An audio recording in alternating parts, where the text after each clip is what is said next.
Hi, welcome. We are here today because we're going to be going over the A to G requirements. We have two counselors from Chula Vista High School here that are going to be helping us out with this information. So I'm going to pass it over to them so that they can introduce themselves and then they will be going over the different requirements. All right. Okay, perfect. Should we check to see if she's in? Is that Elizabeth, can you hear us?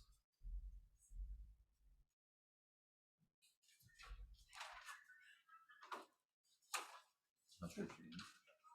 Hi, Elizabeth. Welcome. Are you able to hear us okay? If not, we'll post the recording online. Perfect. So parents can watch it after. Okay, perfect. So hi, I'm Miss Daniels and I am from Chula Vista High School. And I'm Mr. Amazola, also Chula Vista High School. And we're here to present regarding our high school requirements and our A through G requirements. At Chula Vista High School, we have typically 5 to 6 counselors. That is based on our alpha student last name. So based on your student's last name, that will determine which counselor they have. This year, we have 5 counselors, and I am, for example, my last names are Mora Trusalas, and we also have a head counselor, which has the same caseload of about 360 students, and they are in charge of our team. And then we have a scholarship counselor, which is myself, and along with my caseload, I'm also in charge of scholarships here on campus. So how do counselors help? How do we support at the high school level?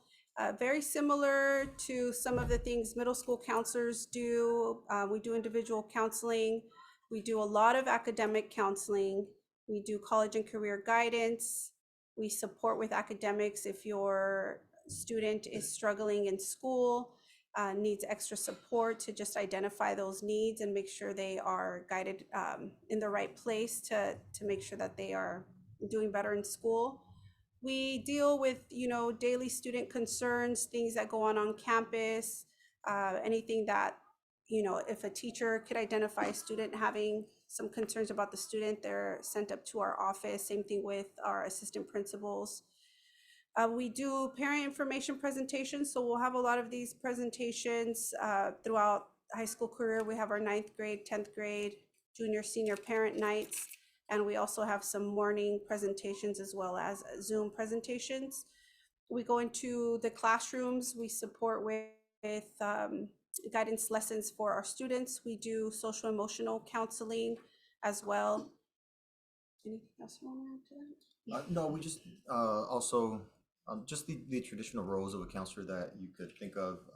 If you ever need to contact us, if you ever need information on your students' academic development or their social emotional well-being, feel free to contact us. Any of the counselors that are listed, we can definitely help and assist with whatever your needs are. Yeah, typically parents reach out via email, but we do have a phone that you could leave a message. Typically the phone calls are a little bit harder because we're not always sitting at our desk, so email would probably be the best way to communicate with us. We do have an open door policy. If there's at any moment you need to stop by or there's some sense of urgency, we have an open door policy to take you in and to try and help support you at that moment. Again, most of high school, it's a lot of academic and college and career guidance for your child. So real quickly, these are some of the high school graduation requirements.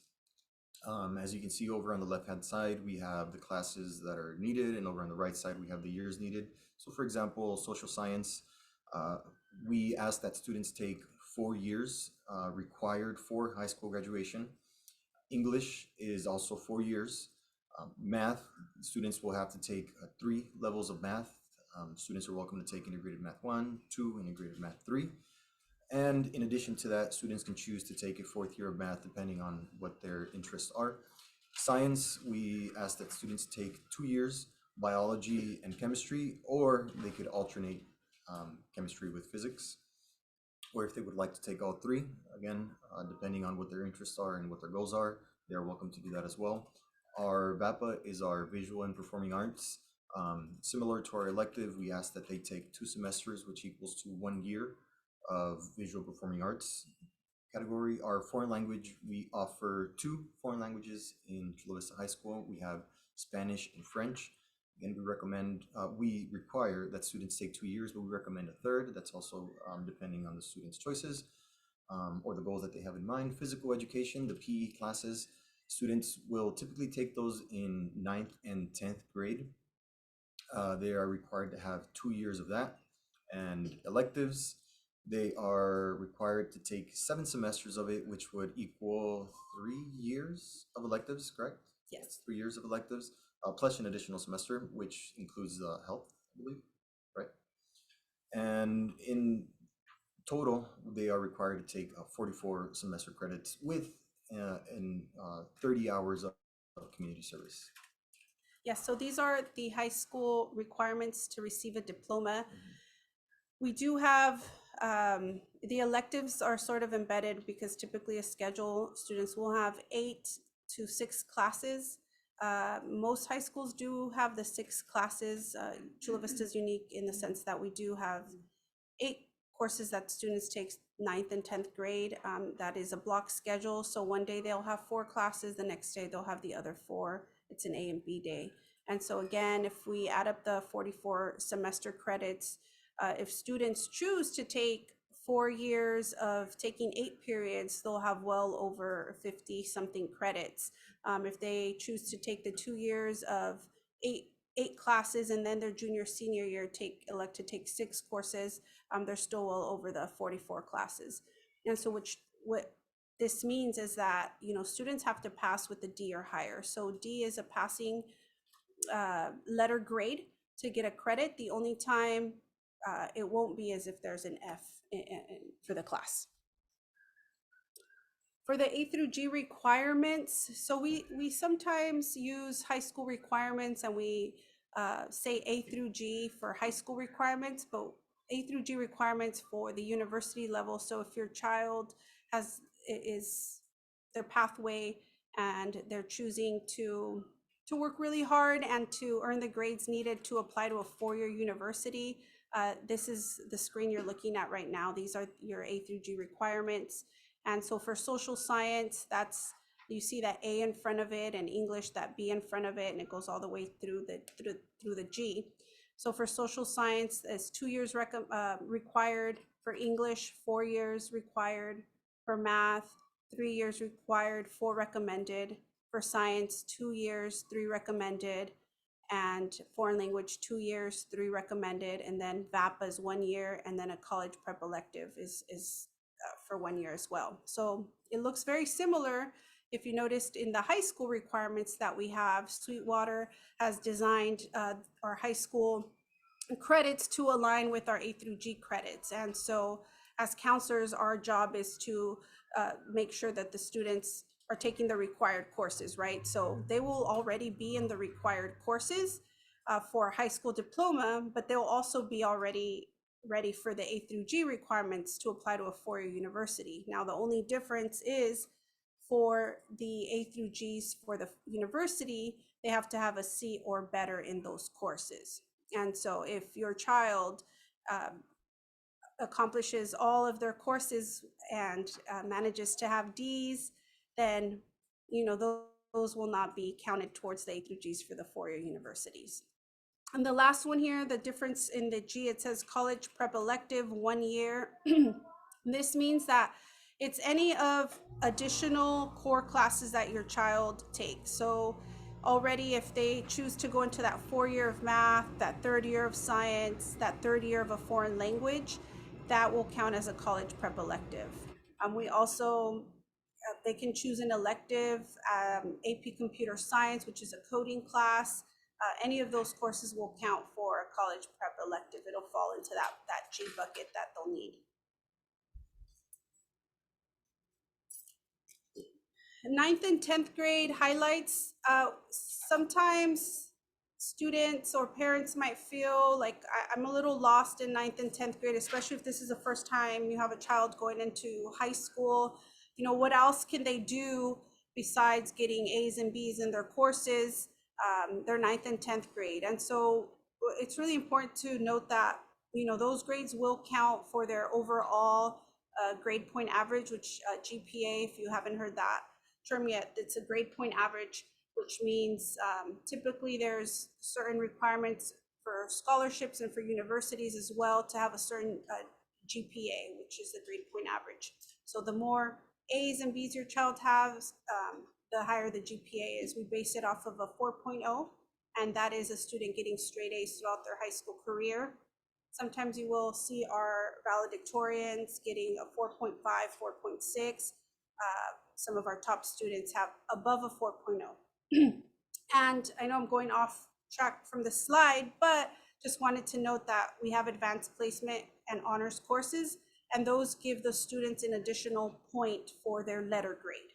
So for an A, they get 4 points, but if it's has a AP in front of it, it'll give them 5 points. And that's what averages a higher GPA than that 4.0. Again, sorry to kind of go off track here, but for the 9th and 10th grade highlights, other things that we want to highly recommend is what I just mentioned, taking honors and advanced placement courses, and already trying to seek for their community service hours. We don't want to wait to do the 30 hours your senior year.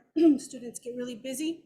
So just trying to factor that into their 9th and 10th grade, and just really starting to talk to them even now, what does college life look like? What are their child's goals for the future career paths that they want to take, so that they know what they're doing in 9th grade does matter, and even 8th grade right now, it does matter, their mindset, and moving forward into high school, to really know that from 9th grade on, everything matters as far as grades. There's no, oh, I didn't do well in this course, I don't have to take it, or yes, you'll move on in grade levels, but it doesn't mean you'll move on in credits, right? So they do need those 44 credits to graduate high school.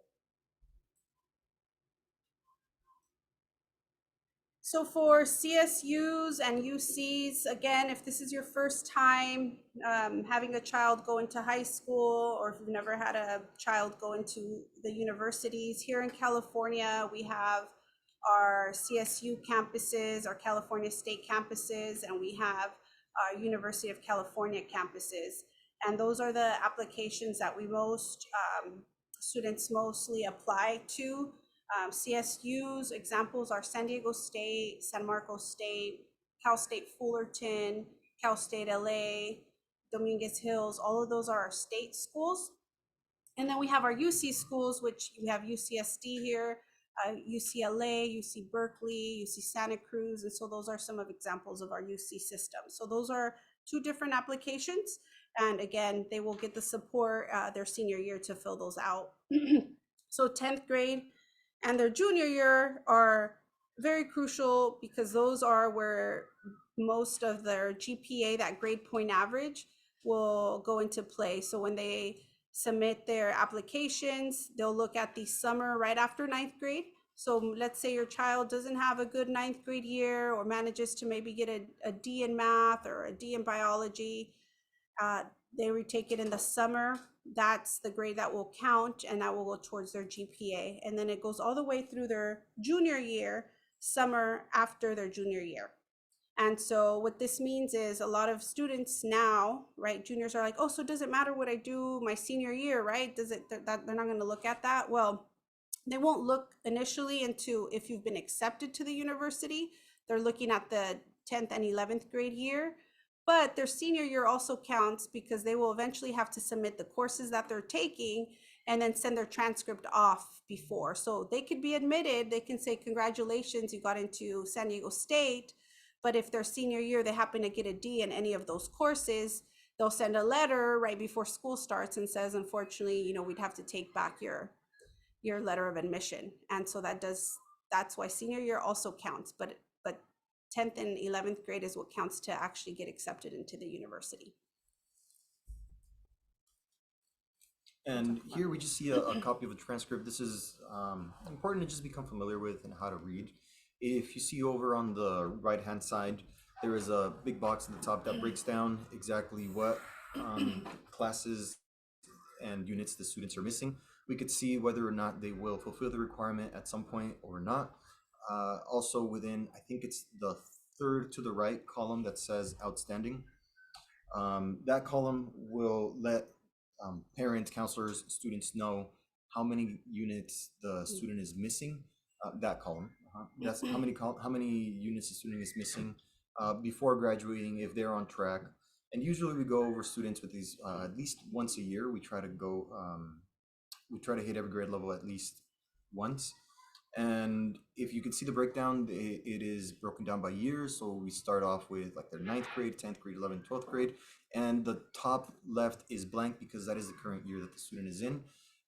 Like Ms. Daniels was saying, that year is, while it is not the one that universities are initially looking at, it is still crucial and important for students to complete the year with a high academic standing in order to be guaranteed that admission if they were to receive one at any point. So again, just something to become familiar with. This transcript breaks down how many hours of community service they've done, what their GPA is like, whether they're on track for A through G, and we'll go over them when they get to the high school with us. I don't know if this next screen has, yes. There So we go. this is the overall, and then we have it zoomed in as to what it looks like here. So these are the course numbers that they're taking. This is the course title. And then we have their grades. These are their actual grades here. And you see how there's a 1, that's a credit. If this had an F, if any of these letter grades were an F, it would have a 0. And so parents will want to know sometimes how many credits is my children missing? And I say, if you look at any F they have, that's a credit missing. These are the citizenship grades. And then over here, you see that D, that C. This is the actual A through G. So it's letting you know what it's counting for. What letter is it falling into? So that D is that science one that we spoke. And then this is their current schedule here, and it has no grades because it hasn't posted yet. So most high schools, Chula Vista High School, it's a semester high school. So we have 1 semester, they get 1 grade, which they come out in December, they take their finals, and then in June. And then throughout, they have 2 progress reports within the semester. So just letting you know, that's the progress, that's the grade that the child has. It doesn't mean that's their one that will be posted on their transcript. So that December one and the June one are the ones that matter, and that will stay on their permanent record. So again, this is just the zoomed in version of the breakdown I was referring to. If we see here on this column, we can see that this student is missing 31 credits. We can go over to the right side and see whether or not they will be completing that credit at some point. Like Ms. Daniels was mentioning, we try to embed all of the classes that students will need, but when a student begins to fail, we make accommodations for them and we help them complete that credit to avoid them having to go to summer school or having to retake the courses. And this is a handy tool for parents and for students to keep an eye out themselves on their progress and where they are in academic standing. Yep. We have a slide here. We won't go much into detail with Compact for Success. But we wanted to just mention that Sweetwater District, any high school that your child attends, from 9th grade moving forward at Sweetwater District, they will be eligible for the Compact for Success program for San Diego State. So this is where I'll add a little bit of encouragement to come to Chula High or to our district. For example, if you are considering Bayfront Charter School and you decide your child to go to Bayfront and the following year they don't like it, or they just want to try something different or have more of a traditional high school and decide to go to Chula High School or Hilltop High School, they won't be eligible for the Compact for Success program. They have to be enrolled 9th, 10th, 11th, and 12th at a Sweetwater District High School. Now, maybe they go to Hilltop and then they decide they want to go to Chula Vista or Sweetwater High, they would be eligible for the Compact for Success program, okay? And so what this is, your student would still have to apply to San Diego State their senior year. The requirements to get in and to be considered and eligible to attend San Diego State are a little bit different than any student who's applying not under the Compact for Success program. And so right now, San Diego State's GPA to get in, their average GPA to get in is a 4.1. And so there's about 80,000 applicants for San Diego State. And freshmen, I think the freshman class, I think they admit between 7,000, 8,000 freshmen. And so our Sweetwater district has a program that allows them to kind of, the different requirements so that they have a guaranteed pass to San Diego State. With this being said, it still aligns with most of the requirements that you need to apply for a university. So they will have to demonstrate that they are compact ready for, in English and in math. And then they have to complete their A through Gs, which they will already be doing, and with a C or higher. And then they have to have a minimum of a 3.3 GPA. Okay, so again, the average is a 4.1 for any student just applying, but they do have the 3.3 minimum GPA in order to apply and maintain that in order to get accepted into San Diego State. So as far as mental health awareness and wellness, like the slide says, it's important to regularly check in with your student to stay connected. And this is one of the main things that we as counselors do. Again, as Ms. Daniels mentioned, we have an open door policy, so feel free to come on in, feel free to have your students come on in and talk with us. We highly stress the importance of self-care and mindfulness. And these are all skills that we push our students to develop. If there are students who need help in developing these skills, we are here for them. If you feel like your student needs an additional support in some kind of area, or they have needs that you would like us to be aware of, please feel free to let us know and communicate that with us. One of the most important things is to understand the warning signs of suicide, depression, and things along those lines. If you have any information or would like to know more, feel free to contact these numbers on the presentation, or come with us and we can give you some resources as well. Yeah, so we do, again, with a lot of the academic college and career readiness. And then, of course, we do see everyday social, emotional, mental health in our offices as well with our students, and sometimes parents too. They come in and they need that support. We are not licensed therapists, but we do have the resources that we can offer to help assist, and in case of a crisis, with our students. Everything that students come to us on a day-to-day, it is confidential for us, unless they have any thoughts of harming themselves or others. That's when we would make you aware. But again, if your child comes in and discusses any situation with us, or just wants to talk with us, that is confidential unless they allow us to let you know. Again, we're excited. We hope to see you all, not just your children, but the parents as well. We have, coffee with the principal at our school. We do morning presentations. We'll do afternoon presentations as well. And hopefully, we can have your support and helping us throughout your child's high school career.